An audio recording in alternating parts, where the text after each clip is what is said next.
All right. Hi, I am Alex Loyd, and this is the Path to Paradise. And welcome for all of you in the United States or another country, maybe where they have a celebration this weekend. Happy Thanksgiving. Thanksgiving is one of my favorite holidays. It was probably the warmest emotionally of all the holidays growing up for my family. Christmas was more about the presents, and we were in the fireworks business, so the 4th of July we were always working. Easter, we did Easter, but that was more just, kids and candy and a hunt.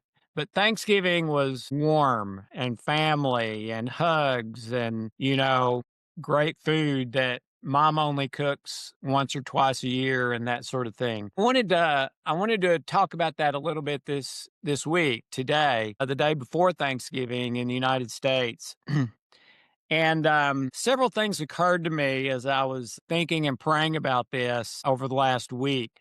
To give thanks, Thanksgiving, in a very real sense, that idea of gratitude and thankfulness is really the opposite want. And one of the most famous prose pieces ever done was done by King David. And the very first line of it, and most of you will recognize it, says, "The Lord is my shepherd, I shall not want." And I've thought about that for years and years and years and years. I shall not want. And that's been a big deal to me because all my life I've wanted, right? You see things and, you want it. You imagine things that you want or that would feel good or that you think would make you happier or solve some problem that you have. I've talked a number of times. I grew up in sports. I played all sports. And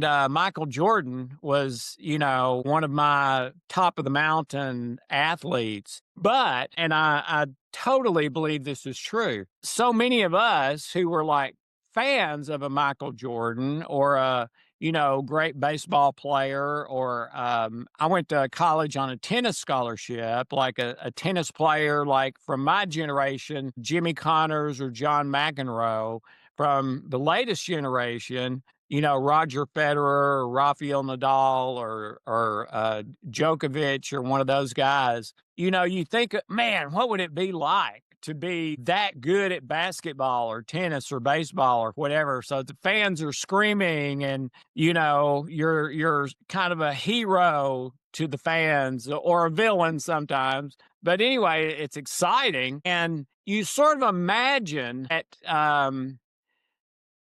that you would like wake up every morning and like, I'm Michael Jordan, or I'm Roger Federer, or I'm whatever. But you know what? I've done a good bit of research into this, and those people don't think that. They don't up in the morning thinking, I'm so grateful and thankful to be who I am. They tend to wake up in the morning just like all the rest of us, thinking, I want. And we tend to do that all the time. And then when we get one thing, before we got it, we thought, oh, if I can just get that thing, I'll be so happy and fulfilled and satisfied and all that. And then we're not, a week later or a month later or whatever, that didn't do whatever we imagined it would do. And now we're out on to wanting the next thing. Right. And we just go from want to want to want to want to want. And we know the science of that. Our prefrontal cortex, which is also called your experience simulator, is how you kind of try something before you buy it. It's how you imagine it will be that really feeds into that I want. And if I can get that, that'll do it for me. But what the science says is that the prefrontal cortex lies to us all the time. About half the time, about 50% of the time, what it tells us is simply not true. But we keep acting on it and wanting and wanting and wanting and then getting, but it doesn't do it. And then we're on to trying to get the next thing, sometimes to the detriment of our health, sometimes not even honestly, which, can really hurt you. But thankfulness and gratitude is sort of laying I want down to God as Jesus did the night before when he was in the garden, the night that he was taken into custody before his crucifixion.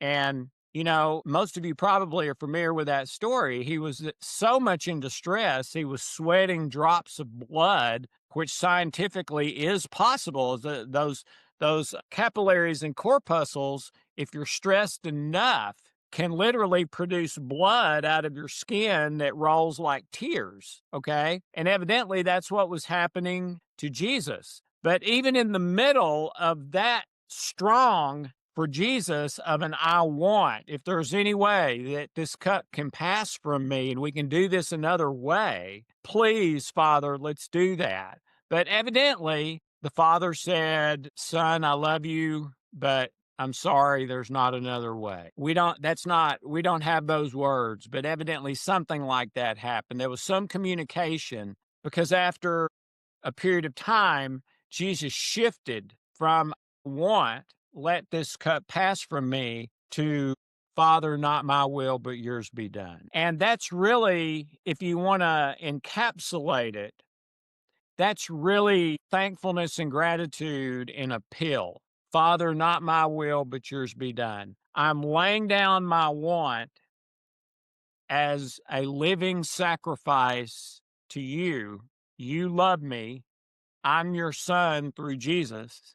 You promise to always do what is good for me 100% of the time, which I can't do. No one can do on their own. So, Father, I'm laying down my want for your want for me. Your will be done. And I believe that is the key to thankfulness and gratitude is you really can't be thankful and grateful if at the same time you're thinking, I want, I want, I want. We can't multitask in reality. You hear that word, especially in business, a lot. We can switch from one thing to another pretty quickly, and some people can do it much more quickly than others. But as a scientific fact, we really can't be thinking about two different things at the same time. So if you're in a place of I want, you're not in a place of thankfulness and gratitude. Now, a disclaimer here.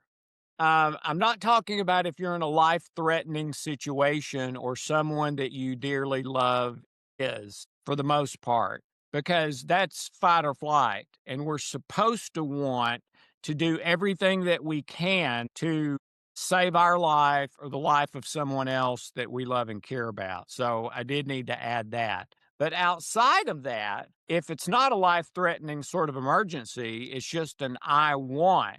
By definition, you're not being thankful and you're not in gratitude. And let me add one more Post-it note to this, and then I'll open it up for if anyone would like to share anything or share your ideas on this, which are probably better than mine, or any questions. We all know that it's all about love, right? That's what I need most. It's what in my heart of hearts, at least my spiritual heart, I want most. It's what the movies and the songs and the poems are about and has been for as long as we have records of human beings and what they were thinking. It's all about love. Well, if you're not in a life-threatening situation, is being focused on I want, love-based, or selfishness based. Okay. And if you were to lay down your wants that are not related to anything life threatening, if you were to lay those down and go to a place in your mind and heart of true, sincere thankfulness and gratitude, is that love based or selfishness based? Well, if what you're doing is selfishness based or pride based, you are hurting yourself and everyone else that you know because that's working against love, not for love. And it is fear based. If I don't get that, I'm not going to be okay. And we might not think those exact words, but that's what tends to happen. The more we focus on that thing we want, the more we want it. And typically it's when you think and imagine the details of having that, and then you feel the feelings of having that, then you're hooked like a fish on a hook, and it's almost impossible to get away once you imagine the details and feel it. That's when it's gotcha. That's when Satan has you from temptation to sin. Okay. So, one of the ways to become, I believe, the happiest, most fulfilled, and healthiest person you can be, because the other name for the stress response is the fear response. So, when you choose the selfish thing, the fear based thing, you've just shut your immune system off, or dumbed yourself down, drained your energy. It causes negative emotions, thoughts, feelings, all those sort of things. I call it the failure response.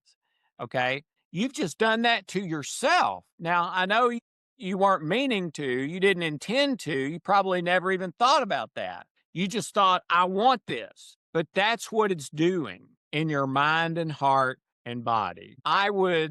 Highly, I would beg you, actually, this weekend on Thursday, Friday, when you're around friends, relatives, whatever, to put your wants down as a living sacrifice to God and embrace wanting what you already have. And especially the people in your life. And if you are crossways with a family member or someone that you're going to be around, and you're dreading seeing them, they're dreading seeing you, maybe there's unforgiveness, anger, whatever. That unforgiveness and anger, that comes from having an I want that didn't work out the way you wanted it to. Either you didn't get it, or you did get it, but it didn't do it for you. That's where unforgiveness comes from. So, in a way, unforgiveness is maybe the biggest I want that is selfish, fear based. I believe it's the number one thing that will negatively affect your health. In fact, everyone I work with, and I hope everyone I've ever worked with, the number one thing I want to be sure of when I start working with them is that if they have unforgiveness issues, that those get resolved. Because if not, nothing else seems to matter very much as long as you have that unforgiveness. In fact, Jesus said, if you're about to worship and you remember that someone has something against you, and I think also if you have something against another person, Jesus literally says, don't worship. Stop, go make that right, at least as far as your part is concerned. You can't control their part. But if you do everything you can do to be at peace with them, typically it will heal all of that inside of you. Okay. Then go back and worship. So it was that big a deal to Jesus that he put it before worship, and I think very possibly even prayer. And we're supposed to pray without ceasing. Now, you can do that in prayer, and I would advise that. But the biggest issues of your life may be being upheld and prevented from healing because of the I want focus in your mind and heart. And if you can lay that down and give that to God as a living sacrifice and shift your focus to thankfulness and gratitude for what you have. And yeah, Father, I've got these wants and desires and all that, but not my will, but yours be done. And then, as best you can, be at peace with everyone and do whatever you can do to facilitate that. And I believe if you do those the whole time I've been talking is like 15 minutes. If you do those very few simple things, I promise you it will dramatically change your life in a way that the codes don't do, that trilogy doesn't, that pills don't do, exercise doesn't do. There is no substitute for that in your life. So that's really all I wanted to share today. If anyone has a question, comment, discussion, objection, the floor is open. And on the bottom of the screen, you can do the raise hand if you'd like to talk, or you can type into the Q&A, and I'll see it and will do my best to answer that. And I want to say again before I forget it, a happy Thanksgiving to all of you. I'm so thankful and grateful for you, and pray that all the blessings of God will be on your life this holiday season and beyond. Boy, my good friend Mike Broadwell. Mike, it's so good to see your name. How you doing? Good. How are you? Happy Thanksgiving. Happy Thanksgiving, Mike. What's on your mind? Well, I just wanted to share a story a friend of mine told me a couple of weeks ago. His mother, who's in her 80s, still works at one of the big hospitals in Atlanta, and she is kind of a emotional support for the cancer patients. And he said that what she does is she will get out, she will tell them, you need to get your Rolodex out, call every single person on it, and forgive them. And he said only Yeah. like two people have ever done that, and those two actually lived and survived the cancer. Isn't that unbelievable? If the the others of you here, I think this probably doesn't apply to Mike. Mike is an incredible man that I've known for I think 20 years. Invented the Solera gym that's just unbelievable. If you're looking for physical healing, look up the Solera gym. And that's Mike. He owns it, created it, invented it, all of that. That is such a wonderful story, Mike, and it reminds me of Reinventing Medicine by Dr. Larry Dossey, where he talks about so many things like that, including forgiveness and also double-blind studies on prayer that will absolutely just knock your socks off. I think so many times, we get you and me both are in sort of the natural health and healing world. And I know it's true with me, probably not true with you, but there's so many times I'm thinking, I'm not feeling great. I need to do the codes or I need to get out. I use Mike's Solaire gym every single day. It's sitting on my table right by my recliner in front of the TV, and it stays there. I've got a plug there for it. And I'm not discounting that, but I'm saying my mind, if I'm not careful, tends to think, okay, something's wrong. Let me do a code or Slayer gym or go take a supplement or whatever, when maybe really what I need to do is pray or I need to make something right with somebody else. Um, so yeah, absolutely. Thank you for sharing that. And Mike, if you want to tell people where would they go to find out about the Solera Gym? Well, they can go to just solaragem.com, which is SOLARAGEM, Solara Gem. It mainly means sunlight through gemstones is the root of it. And we're actually doing a Black Friday sale, or I call it Light Friday, not Black Friday, but we have a Light Friday special going right now. Serendipity. I love that. So yeah, go to solaragym.com and check out the White Friday sale. I like that. Thank you so much, Mike. God bless you. I love you. Love you too. Thank you so much for everything. Thank you. Okay, and someone is the only way to access the replays of these with the month. No, no, no. These are free to everybody all the time. Just go to our YouTube channel, dralexanderloyd.com or Dr. Alexander Loyd on YouTube, and you will find all of these and a whole bunch more. Okay, anyone else? Question, comment? That's a great story. I'd never heard that story, obviously, because it was a relative, but of yours. I'm going to steal that. I'm going to start telling people you need to get your contact list out, go through it, and as well as the people that you blocked and deleted from your contact list, and forgive all of them or ask for forgiveness. All right. Anyone else? All right. Well, I'm not going to keep you today. I'm sure all of you are busy. We got a lot of people traveling. A lot of people tell me they couldn't be here today. Well, wait a minute.